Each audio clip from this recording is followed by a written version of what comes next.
ordre. Mais je m'étais rendu ici, exprès pour vous attendre de pied ferme. Seulement, monsieur votre père m'a chassé, malgré moi, et j'ai couru le risque d'être battu. Oui, bon, comment va notre affaire hein? Les choses ont beaucoup évolué, et depuis que je ne t'ai vu, j'ai découvert que mon père est mon rival. Votre père amoureux? Oui, et j'ai eu toutes les peines du monde à lui cacher le trouble ou cette nouvelle mamie. Oh, mais de quoi diantre s'agit-il? Enfin, se manque-t-il du monde? Mais enfin, est-ce que l'amour est fait pour des gens bâtis comme lui? Et il a fallu que cette passion lui soit venue en tête. Oui, mais vous aussi, pourquoi lui faire mystère de votre amour?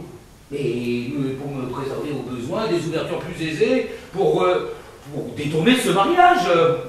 Bon, quelle réponse a-t-on fait? Ah, ceux qui empruntent sont des gens bien malheureux. Et il faut essuyer d'étranges choses lorsqu'on en est rêvé comme vous, à passer par les mains du fils Mathieu. Et l'affaire ne se fera point.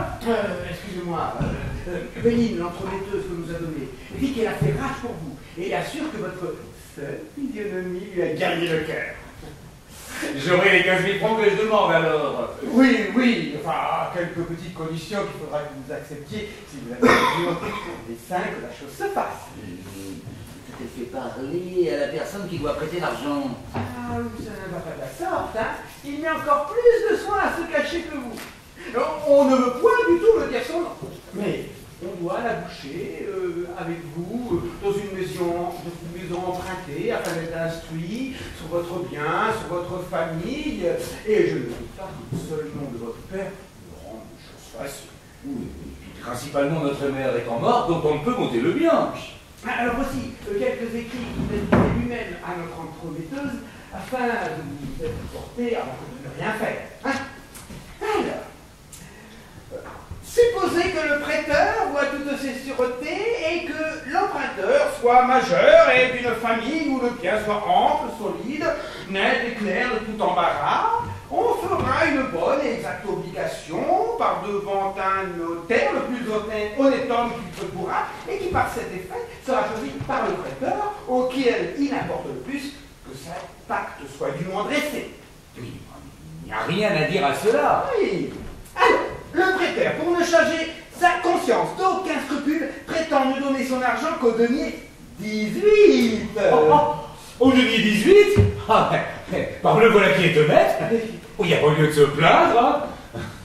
Mais, comme le dit prêteur n'a pas chez lui la somme dont il est question, et que pour faire plaisir à l'emprunteur, il est contraint lui-même de l'emprunter d'un autre sur le pied du denier 5, il conviendra que le dit premier emprunteur paye cet intérêt sans préjudice du reste, attendez que ce n'est que pour l'obliger que le dit prêteur s'engage à cet emprunt. Mais morble, mais quel juste, quel arabesque, mais c'est plus qu'au denier 4. Cela est vrai. C'est ce que je lui ai dit, et vous avez à voir là-dessus. Mais que veux-tu que j'y vois? J'ai besoin d'argent. Il me faut consentir à tout. C'est la réponse que je lui ai faite.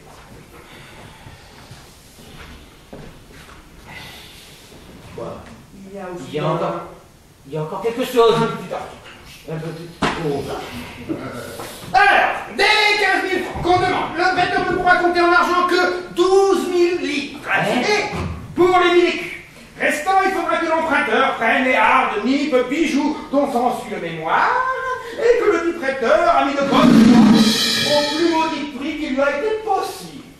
Mais que veut dire cela? Tenez, écoutez le mémoire. Alors, premièrement, un lit de 4 pieds à bande de points de Hongrie, appliqué fort proprement sur un drap de couleur olive, avec 6 chaises et la courte pointe à sortir. Le tout bien conditionné, doublé d'un petit taffetas changeant rouge et bleu. Plus un pavillon à queue d'âne d'une pointe de serge normale, rose sèche, avec le mollet et les franges de soie. Mais que veut-il que je fasse de cela? Attendez! Plus alors, un pavillon à queue d'une bonne serge normale, rose sèche, avec le mollet, les franges de soie. Mais qu'ai-je à faire, morbleu? Attendez! Oui, mais attendez. Plus une teinture de tapisserie, des amours de Gombo et de Marseille. Plus une grande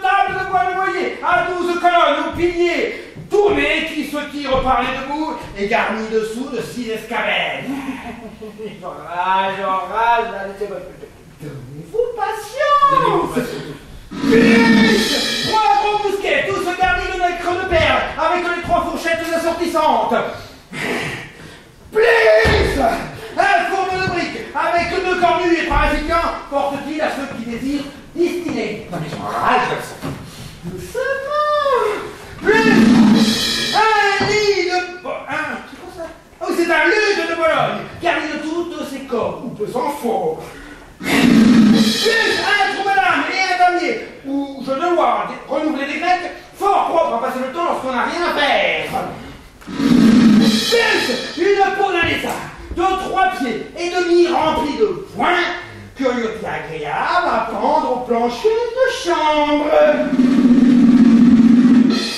Le tout, si je suis mentionné, valant royalement plus de 4500 livres et ramassé à la valeur de 1000 écus par la discrétion du prêteur. Mais que la peste l'étouffe avec sa discrétion. Le bourreau, le traître qu'il est. A-t-on jamais parlé d'une usure semblable? Et n'est-il pas content du furieux intérêt qu'il exige, sans en plus vouloir m'obliger à prendre pour 3000 livres et du rebattant qu'il ramasse? Mais j'aurais pas 200 écus de tout cela. Et pourtant, il me faut consentir à ce qu'il veut, il est en état de me faire tout accepter. Il me tient, le scélérat, le poignard sous la gorge. Ah, monsieur, ne vous en déplaise. Je vous vois sur le grand chemin que prenait Panurge pour se ruiner. Hein? Dépensant d'avance, achetant cher, vendant à bon marché et mangeant son blé en herbe. Et que veux-tu que j'y fasse? Voilà où j'ai les jeunes gens sont réduits par la maudite avarice des pères. Et tenez-vous après cela que mes fils souhaitent qu'ils meurent. Il est vrai que le vôtre animerait, par sa vie d'ennemi, le plus posé homme du monde. Mais Dieu merci, je n'ai pas de disposition aussi patibulaire. Mais pour être franc, voyez-vous, il me donnerait, par ses dispositions, la tentation de le voler. Et je croirais, en le volant, faire une action méritoire.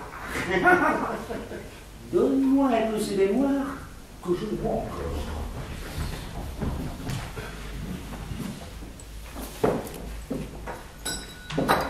Oui, monsieur, c'est un jeune homme qui a besoin d'argent. Ses affaires le pressent d'en trouver. Il en passera par tout ce que vous en prescrivez. Oui, Béline, qu'il n'y ait rien d'impéricrité.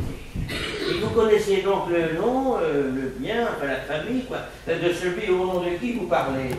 Non, je ne puis pas bien vous en instruire à fond. Et ce n'est que par aventure que l'on m'a adressé à lui. Mais vous serez de toute chose éclairci par lui-même. Et son domestique m'a assuré que vous serez content quand vous le connaîtrez. Tout ce que je saurais vous dire, c'est que sa famille est fort riche. Il n'a plus de mère déjà. Et qu'il s'obligera, si vous voulez, que son père mourra avant qu'il soit 8 mois. Ah, ben voilà. Alors ça c'est quelque chose que cela. La charité, Béline, elle nous oblige à faire plaisir aux personnes, enfin lorsque nous pouvons. Cela s'entend. Mais qu'est-ce que ça veut dire? Béline qui parle à votre père? Lui aurait-on appris qui je suis? Souhaitez-vous trahir? Hé, vous êtes bien pressé. Qui vous a dit que c'était séant? Ce n'est pas moi, monsieur, au moins, qui aurait découvert votre nom et votre logis. Mais à mon avis, il n'y a pas de mal à cela. Ce sont des personnes discrètes et vous pouvez ici nous expliquer ensemble. Comment? Monsieur est la personne qui veut vous emprunter les 15 000 francs dont je vous ai parlé. Comment? Comment, Bordin? abandonne à ses coupables extrémités. Mon père, c'est vous qui osez vous porter à ces honteuses actions. C'est toi qui te veux ruiner par des emprunts si condamnables. Et c'est vous qui cherchez à vous enrichir encore des usures si criminelles. Oh, oses-tu bien après cela? Oses-tu bien paraître devant moi? Et osez-vous, après cela, vous présenter aux yeux du monde? Tu pourras, dis-moi, de te plonger dans des dépenses effroyables, des débauches comme cela, et de faire une honteuse dissipation du bien que tes pauvres parents t'ont amassé avec tant de peine. Ne rougissez-vous pas de déshonorer votre condition par les commerces que vous faites, et de sacrifier gloire et réputation au désir insatiable d'entasser écu sur écu, et de renchérir en fait d'intérêt par les plus infâmes subtilités qu'aient jamais inventées les plus célèbres usuriers. Autant de ma vue, je dis, autant de ma vue. Mais qui le plus malhonnête à votre avis? Ou celui qui achète de l'argent dont il a besoin? Ou celui qui vole un argent dont il n'a que faire? Oh, retiens pas, bêtise! Retiens pas! Ne me chauffe pas les oreilles! Je ne suis pas mécontent de cette affaire. Et cela m'est à la vie d'avoir l'œil plus que jamais sur toutes ces actions. Monsieur! Oh, attendez un peu! Je venais vous parler. Il est à propos que j'aille jeter un petit coup d'œil à mon argent.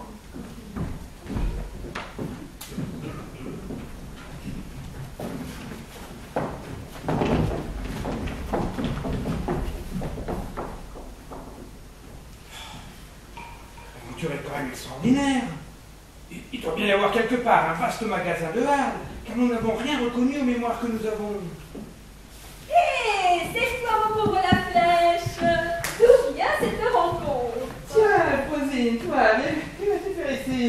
Oh, mais ce que je fais partout ailleurs.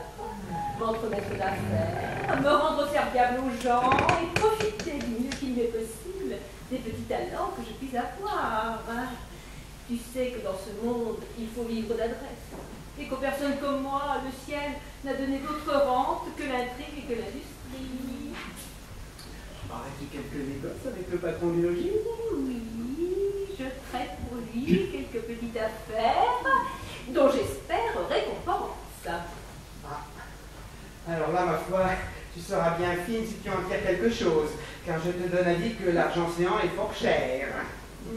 J'ai des services qui touchent merveilleusement. Oh, alors je suis votre valet. Seulement, tu ne connais pas encore le seigneur Arpagon. Le seigneur Arpagon est de tous les humains, le moins humain. Le mortel de tous les mortels, le plus dur et le plus sérieux. Point de service qui pousse sa bienveillance jusqu'à lui faire ouvrir les mains. De la louange, de l'amitié, de la bienveillance en parole, alors là, tout ce qu'il vous plaira. Mais de l'argent, alors là, point d'affaire. Alors, le mot donner, mais lui donne des convictions.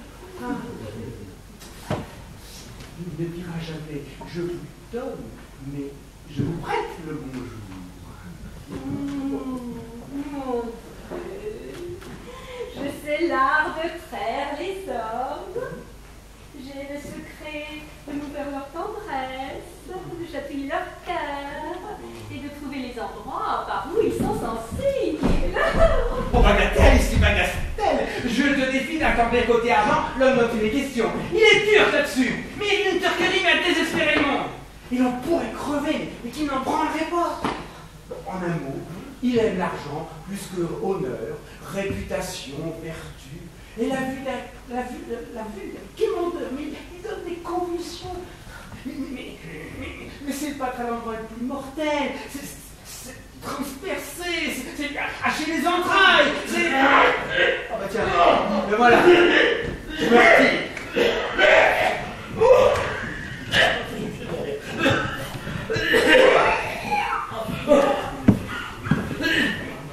Oh, eh bien, Rosine, qu'est-ce? Oh mon Dieu, que vous vous portez bien, que vous avez là un vrai visage.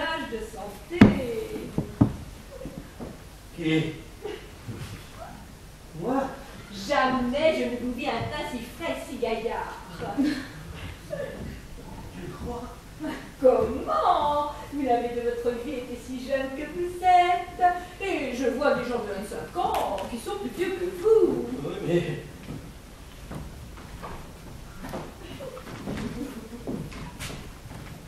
J'en ai 60. Bien compté, Rosine. Oh, qu'est-ce que cela, 60 ans? Voilà bien de quoi?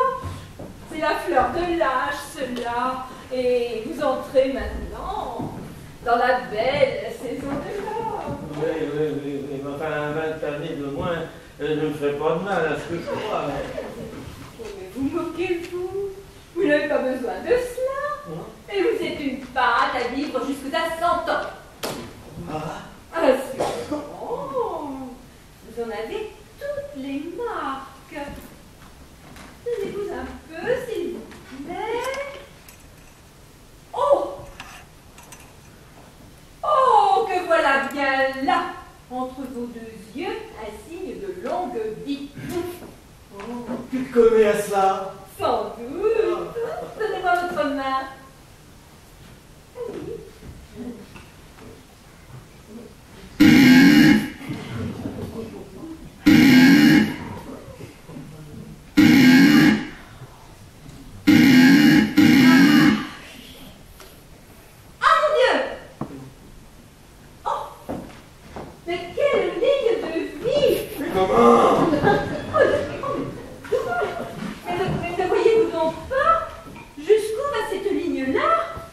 Mais qu'est-ce que ça veut dire? Ah, par ma foi, je disais 100 ans, mais vous passerez les 120. C'est possible? Il faudra vous assommer, dis-je. Et vous mettrez en terre, et vos enfants, et les enfants de vos enfants. Mais tant mieux! Bon, alors, comment va notre affaire alors? Faut-il le demander? Et moi, vous me faites obéir de rien dont je ne vienne à vous. J'ai en particulier pour les mariages un talent merveilleux. Il n'est point de parti au monde que je ne trouve en peu de temps le moyen d'accoupler.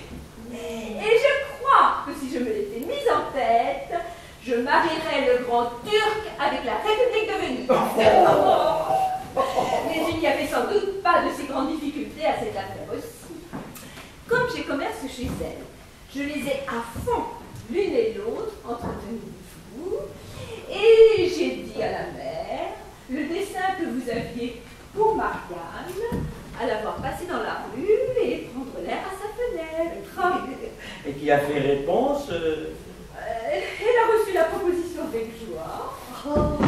Et lorsque je lui ai témoigné que vous souhaitiez fort que sa fille assistât ce soir au contrat de mariage qui doit se faire de la vôtre, elle y a consenti sans peine, et elle me l'a confié pour cela. Oh, c'est que je suis obligé, Frosine, de donner à souper au Seigneur Anselme. Et alors, j'aurais bien aimé qu'elle soit du régal, voilà. Ah, vous avez raison. Elle doit, après dîner, rendre visite à votre fille, d'où elle fait son compte d'aller faire un tour à la foire, pour venir ensuite au souper. Ah, bah alors elles iront dans mon carrosse que je leur prêterai. Hein? Eh bien voilà justement son affaire. Bon, mais dis-moi un peu, Frosine, là. Es-tu entretenue avec la mère, là, sur le bien qu'elle doit laisser à sa fille?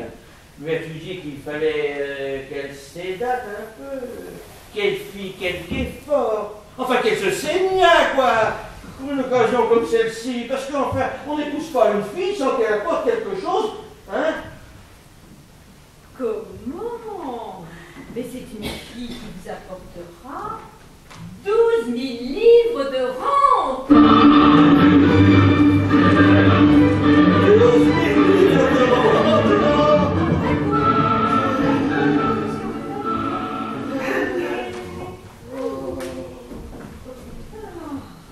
12 000 livres. Alors, premièrement, elle est élevée et nourrie dans une grande épargne de bouche. C'est une fille accoutumée à vivre de salade, de laitage, de fromage et de pommes, et à qui par conséquent il ne faudra ni table bien servie, ni consommés exquis, ni les autres délicatesses qu'il faudrait pour une autre femme. Et cet article-là ne montre pas à si peu de choses qui approche chaque année 3000 francs pour le moins. Autre cela, elle n'est curieuse que d'une propreté forcée. Elle n'aime point les superbes habits, ni les riches bijoux, ni les meubles somptueux ou d'autres sépareils avec tant de chaleur. Et cet article-là vaut bien 4000 francs par an. De plus, elle a une aversion horrible pour le jeu, ce qui n'est pas commun aux femmes d'aujourd'hui. Et j'en connais une de nos quartiers qui a perdu 20 000 francs cette année au jeu. Mais n'en prenons que le quart. 7 000 francs au jeu par an. 4 000 francs d'habits et bijoux. Cela fait bien 9 000 livres. Et 1000 écus que nous mettons pour la nourriture, ne voilà-t-il pas chaque année nos 12 000 francs bien comptés? Ouais, c'est pas mal. Mais enfin, ce compte-là n'a rien de réel. Hein. Comment? N'est-ce pas quelque chose de réel que de vous apporter en mariage une grande sobriété, l'héritage d'un grand amour de simplicité de parure et l'acquisition d'un grand fond de haine pour le jeu? Oui, c'est une raillerie que de vouloir me constituer son dot de l'argent qu'elle ne dépensera point. Mais enfin, faut quand même bien que moi je touche quelque chose. Mais vous toucherez assez. Et elles m'ont parlé d'un pays où elles ont du bien, et donc seraient le maître. Ouais, il faudra voir cela, hein. Un pays autre chose, faut-il. La fille est jeune, comme tu sais, hein. Mais les jeunes gens d'habitude n'aiment que leurs semblables et ne recherchent que leur compagnie. Oh. Oui, alors j'ai peur qu'un homme comme moi, là, de mon âge, ne soit pas de son goût.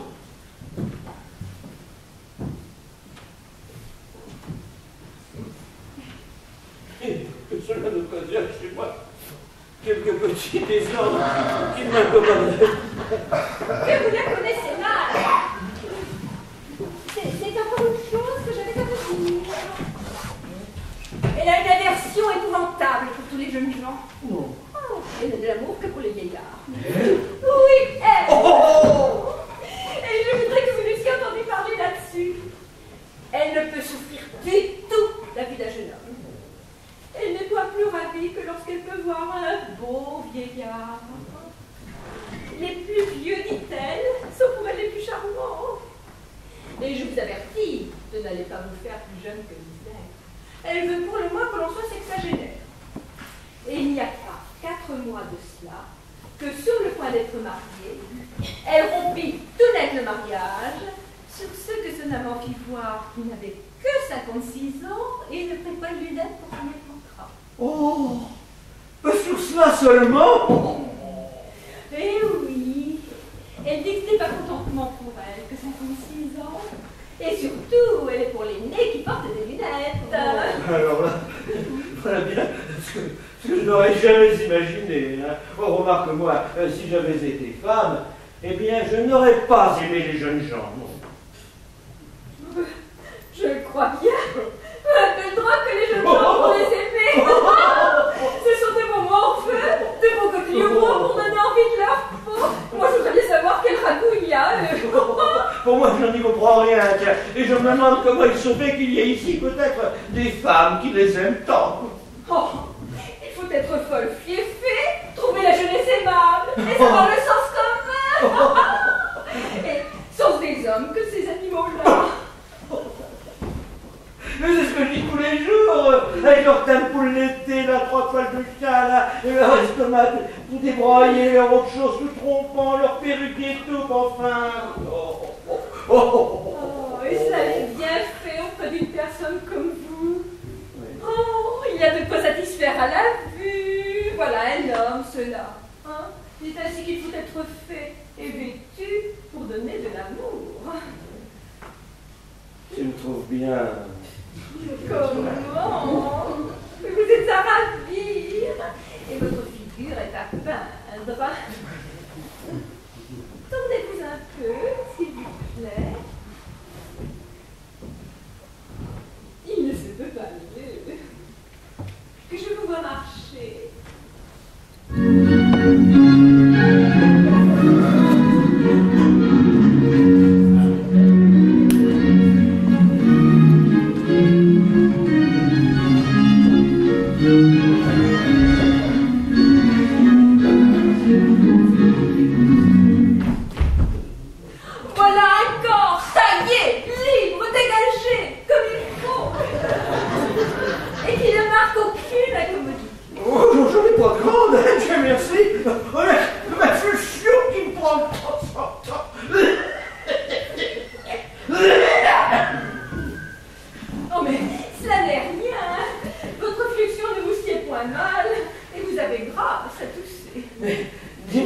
Rosine, Marianne, elle n'a pas demandé à boire, là. Elle n'a pas pris garde à moi, en passant.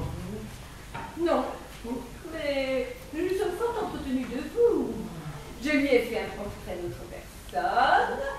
Je n'ai pas manqué de lui vanter votre mérite. Et surtout, l'intérêt qu'il y serait d'avoir un mari tel que vous. Ah, bah, tu as bien fait. Ah, je t'en remercie. Monsieur, j'ai une petite prière à vous faire. Oui, j'ai un procès que je suis sur le point de perdre faute d'un peu d'argent et vous pourriez facilement me procurer le gain de ce procès si vous aviez quelques bontés pour moi. Ah, vous ne sauriez voir le plaisir qu'elle aura de vous voir. Ah, que vous lui plairez et que votre fraise à l'antique fera sur son esprit un effet admirable. C'est pour la rendre folle de vous, cela. Oh, et ce sera pour elle un ragoût merveilleux. Oh, tu me ravis de dire cela. En fait, monsieur, ce procès m'est d'une importance tout à fait grande. Je suis payée si je le perds et quelques petites assistances me rétabliraient dans ses affaires.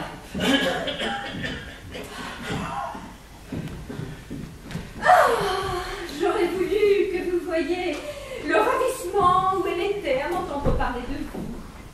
La joie éclatait dans ses yeux pour réciter vos qualités.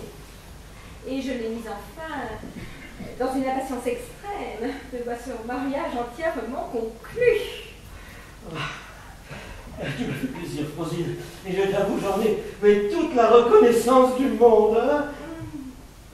Je vous prie, monsieur, de me donner le petit secours que je vous demande. Ah oui, mais... Cela me remettra sur pied. Mais je dois achever mes dépêches. Dieu. Oh, mais monsieur, vous ne sauriez me soulager dans un plus grand besoin. Non, mais je donnerai l'ordre qu'on mette le carrosse tout prêt pour vous conduire à la foire. Hein? Mais je vous importunerai pas si je ne me déforcer par la nécessité. Oui, et je ferai souhait que vous soyez d'honneur pour ne point vous faire malade, hein? Oh, mais ne me refusez pas la grâce dont je vous sollicite. Mais vous voilà qu'on m'appelle. À ton tour, hein? À ton tour. Que la fièvre te serre, chien de vilain, tous les diables. Le ladre a été sourd